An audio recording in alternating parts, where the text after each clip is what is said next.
আমি মাছ আর মাছের মাথা দিয়ে আজকে জলপাই রান্না করবো। দেখো মাছের মাথা ভাজিয়ে রাখছি আর মাছ ভাজিয়ে রাখছি।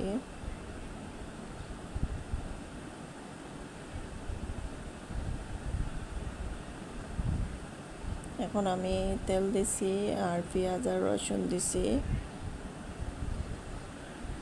এখন হলুদ গুঁড়া দিলাম, মরিচ গুঁড়া আর ধনিয়ার গুঁড়া দিছি।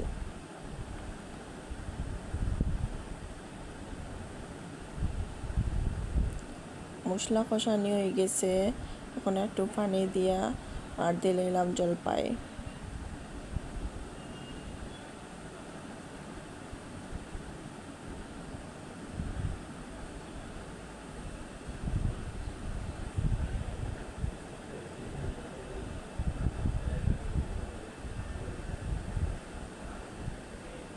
এখন দিলাম ভাজিয়ে রাখা মাছের মাথা।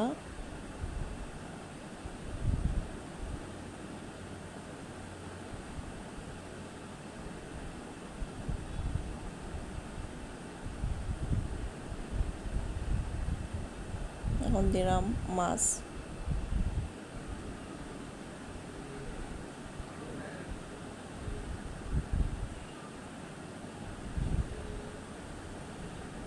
এখন পানি দিলাম এক বাটি।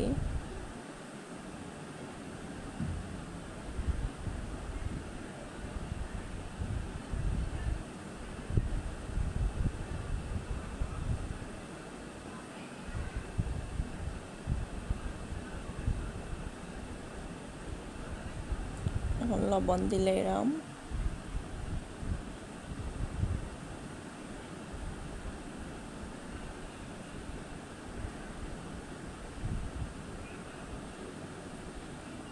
জলপাই দিয়া মাছ আর মাছের মাথা রান্না হয়ে গেছে।